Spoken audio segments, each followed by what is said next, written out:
Hi, welcome back to me shitting on Matt Walsh. I know this is like, what, the third or fourth video? Fifth video I've made on this? But it's alright. I'm gonna try to break these up. I don't know how I'm gonna do it yet because I'm recording all the Matt Walsh videos first. But I'm gonna try to record some other shit too to slide in between all that. Today we're looking at, quote, article tries and fails to justify men in women's sports. Well, yeah, I imagine that men aren't allowed in women's sports. That doesn't make much sense. However, women are allowed in women's sports, and that includes trans women. So, you know. I don't know what this is. Oh, okay. That's like... okay. Yeah, canceled. Cancel people on their computer drinking coffee. So the interesting thing about the debate surrounding biological males and women's sports is that there really isn't any debate at all. You know, a debate... Well, yeah, biological males, sure, you didn't say that. You said men. You said men, and that's a lie. It involves argument, an exchange of ideas between people of opposing sides on a particular issue. And this requires each side to have some sort of coherent point of view, and for them each to present that point of view in a manner that might be intelligible to their opponents. Not every argument has to have a side with a coherent point of view. Not that this one doesn't, although I take that back. The people who are trying to deny trans women in women's sports don't really have a coherent point of view. So it is still a debate, unfortunately, but that doesn't mean that both sides have to have a coherent point of view. None of that is happening with respect to this issue. The side which favors opening up female sports and locker rooms to males has not bothered to launch any coherent defense of this change or give any good reason for anyone to agree with it. No, I think you're mixing it up. I think you meant the other side. Other than to scream empty buzzwords like bigot and transphobes at those who fail to cooperate with them. I mean, they are bigots and transphobes, although that's not all they're saying. I once had a very, very long conversation with people who were involved in deciding this kind of shit about it. And actually, you know, after about 6 hours fucking... oh, shit. 6 hours of going back and forth on it, we actually came up to a solid conclusion that made everybody happy. So... Sagan liked to say that extraordinary claims require extraordinary evidence. Now, it could just as well be said that extraordinary policy proposals require extraordinary justifications. In this case, there is both an extraordinary claim that some males are really women and an extraordinary proposal that biological sex should not be considered as a factor in who gets admitted into women's sports. Okay, so here's the deal. Men can be women. And biological sex should be considered. I'm gonna side with him there. It should. He's not going about this the right way at all, but I believe biological sex should be considered when you're talking about sports. Although I don't think it should necessarily be men and women's divisions. I mean, you can if you want, but I think it should be, and also the people who I talk to about this, who again are the kinds of people who decide this kind of thing. They are important people to this argument. We agreed that it should be based on the different attributes, like, you know, weight class and like physical strength and all that, you know, like all the actually important shit. You know, there are plenty of women out there who could beat the shit out of plenty of guys out there. And there are plenty of guys who could beat the shit out of plenty of women, and then there are a lot of men and women who are equally matched to men and women. Men against men, men against women, women against women, you know, all of it. So instead of, you know, crying about how, you know, some people who are born with penises get to fight in the women's division, even though they are women, like, just go about this in a better way. There's so many more efficient ways to just divide it up. Yet there is nothing approaching extraordinary evidence or extraordinary justification for these assertions. There is not even ordinary evidence and justification. There is nothing. Those who favor putting males in female sports have not bothered to defend their claim at all or to engage with the points raised by the other side. The points on the other side are simple, straightforward, but also powerful. For example, here's author Abigail Shrier testifying before the Senate yesterday about the so-called Equality Act and raising a number of, I think, very pertinent questions. Let's listen. God, okay, my favorite part of these videos is when I get to listen to someone else talk and not him. If your daughter or granddaughter was the top high school tennis player in her state, and then 5 biological boys suddenly decided at the age of 17 to identify as female, should she drop overnight to number 6? No, because that doesn't happen. That doesn't happen. This is made up bullshit that you guys pull out of your asses all the time. First of all, 5 biological boys aren't gonna suddenly decide to identify as girls for a lot of reasons. You can't decide to identify as a girl. That's just it is, and more than likely they're not gonna only realize that at 17. Also, just because they started identifying as girls doesn't mean they immediately get to just be in women's sports. Also, if they're biologically male, they aren't boys. If they're biologically male but they identify as girls, then they aren't boys. Biology doesn't matter. Should she lose her college scholarship to a male-bodied athlete who would never have qualified on the boys' team? No offense. Wait, what? That's not what I meant to say. No, okay. I fucked up. Not siding with her. However, I'm pretty sure that those boys wouldn't be eligible for the scholarship anyway, because I think that scholarships like that are probably gender oriented. It's like, the women's scholarship and the men's scholarship. So just pointing that out as well. Does that strike any member of this committee as fair or just? If a woman in your state commits a crime, should she be put in a correctional facility with biological males, some of whom are sex offenders, some of whom may have only begun identifying as female weeks earlier, all of whom could easily overpower her? I highly doubt that any biological males who start identifying as transgender a couple weeks before getting arrested are going to get put in the women's prison. Also, if she can get overpowered by a trans woman, she can probably get overpowered by a lot of the women in that prison.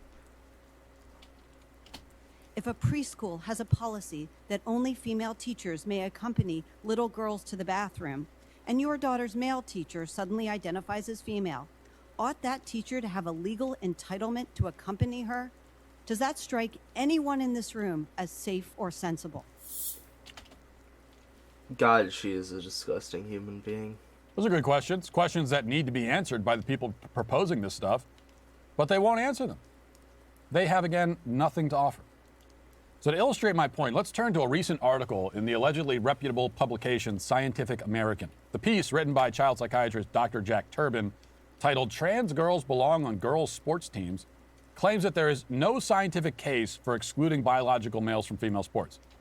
So I like how he's arguing against a professional who, does this kind of shit for a living, and Matt Walsh's job is to complain about good people.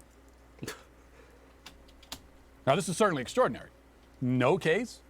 It's been thought for millennia that males have biological advantages over women that give them the edge in sports, combat, and other physical contests. Jack Turbin insists that there is no scientific case, not simply a weak case, but no case at all. Don't get me wrong. I'm not denying that people who are born male don't have an insane advantage against women. I'm not going to deny that in a fight, if I were allowed into women's sports, I'd completely fucking annihilate all of the competition. But that's why I am not in sports at all. And also, I'll have you know that a lot of sports that I have been in the past have been mixed gender, And I'm only put up against people of equal skill level, not just people of my gender. I think that there are plenty of guys out there who don't have an edge when it comes to sports. So, again, just group people based on their abilities, not based on their gender. Support this bias. He then spends. Oh, and also, side note, grouping people based on their gender is sexist because you're implying that women are weaker than men. Negligible testosterone levels. What just happened? Yet these negligible testosterone.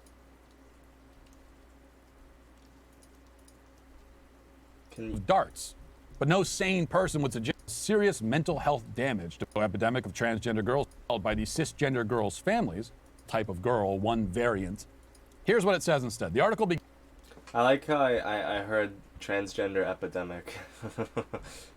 begins with the lawsuit filed in federal court by the family of 3 girls, cis girls, as the author calls them, in an effort to make biological females seem like but one possible type of girl, one variant. First of all, they are cis girls. Cis has been a thing for longer than you have. Also, they are just one variant because there are plenty of types of girls out there. There's trans girls, there's cis girls. That's it. They're suing the Connecticut Association of Schools for allowing boys to compete against girls in track and field. The author, Turbin, attempts to debunk the premise of the lawsuit, writing, quote, after the Connecticut lawsuit was filed by the cisgender girls' families, one of those girls beat one of the transgender girls named in the lawsuit in a Connecticut state championship. It turns out that when transgender girls play on girls' sports teams, cisgender girls can win. In fact, the vast majority of female athletes are cisgender, as are the vast majority of winners. There's no epidemic of transgender girls dominating female sports. Attempts to force transgender girls to play on the boys' team are unconscionable attacks on already marginalized transgender children, and they don't address a real problem. Agreed. Thank you. This guy's smart. They're unscientific, and they would cause serious mental health damage to both cisgender and transgender youth. Now, obviously, the fact that some girls can beat some guys in some sports sometimes does not at all prove that boys don't have an inherent advantage. No, but the fact that most girls have beat most biological guys in sports when they're trans girls, I mean, does prove. So, you know. I'm sure there are some blind people who can beat some seeing people in a game of darts, but no sane person would suggest that sight is not an advantage in a contest like that. The point with respect to those male athletes running track in Connecticut is that they were winning gold, silver, and bronze medals with times that would not have qualified them to step onto the track against the men. Against the men, against their fellow males, they were subpar runners, 12th, 13th, 14th, 15th place, or worse. Against the women, they were top competitors. That's the advantage. And this scientific article doesn't so much as try to deal with that fact. It just ignores the fact, as it ignores every other fact. Later on it says, quote, the notion of transgender girls having an unfair advantage comes from the idea that testosterone causes physical changes such as an increase in muscle mass. But transgender girls are not the only girls with high testosterone levels. An estimated 10% of women have polycystic ovarian syndrome, which results in elevated testosterone levels. They are not banned from female sports. Transgender girls on puberty blockers, on the other hand, have negligible testosterone levels. Yet these state bills would force them to play with the boys. Plus, the athletic advantage conferred by the testosterone is equivocal.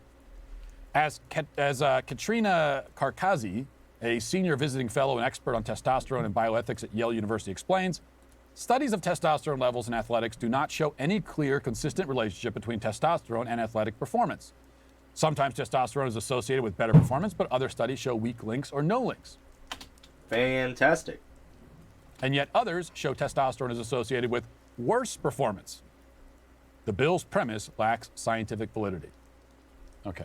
Now, even if I were to simply accept this ridiculous claim that testosterone doesn't give you an advantage, or even it's a disadvantage in a physical sport, And even if I were to pretend that there's some relevance to the minority of women with an ovarian condition that gives them more of the hormone, even if I were to accept all of that, and even if I were to pretend again, for the sake of this argument, which he wants us to pretend, that all of the male athletes competing against women are on puberty blockers, which is not true. None of the athletes are male, though. They're all girls. Can my mouse stop, dude? Well, let's just give him all of that. It still would not come close to proving the case that men have no physical advantage over women in sports.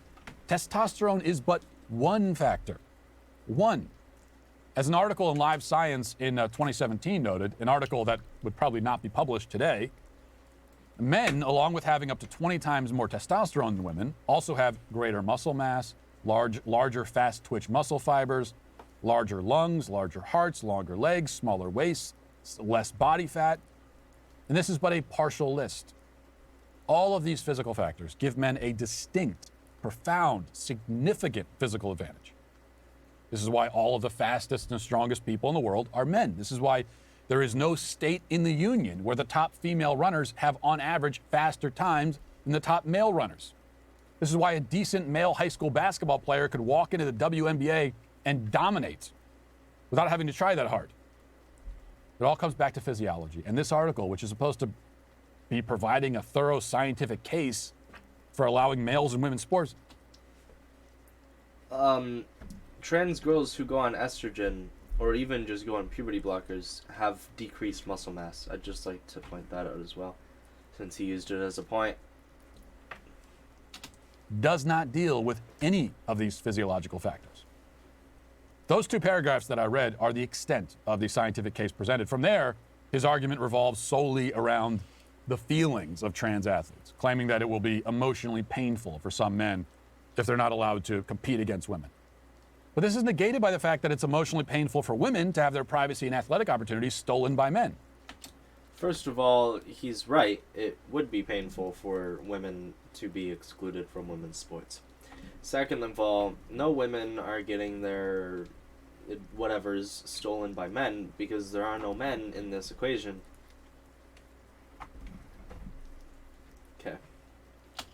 At a minimum, we have an emotional wash, right? A stalemate, with both sides making emotional claims. Now, in reality, the emotions of the men are far outweighed by the women, both because there are a lot more women affected and because the emotional demands of the men are far more unreasonable than that of the women. But even if we pretend again that it's an even emotional match, still we are left having to fall back on the scientific argument. As far as that goes, as we have seen, the other side really has no scientific argument at all. That's a complete lie, but whatever. You totally didn't just read an entire article that was proving you wrong. Which doesn't stop them from publishing in something called Scientific American. And so that's why the author of this article is canceled. And anyone who reads that article, or at least reads the headline, which is what most people will do and what they're counting on you doing, and is simply persuaded that, well, the article says it in the headline, it's in something called the Scientific American, they must have a scientific case. Anyone dumb enough to do that, and I fear there are millions of them, also canceled. Hey, listen. No. Alright, cool. Fuck you.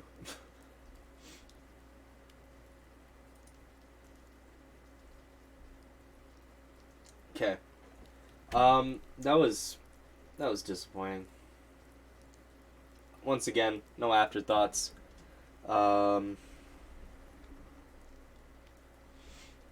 Yeah, I don't know. Like and subscribe. Leave a comment, let me know what you thought of the video that I just watched. And yeah, I don't know. I'll see you next time, since I'm gonna be recording a couple more of these Matt Walsh videos.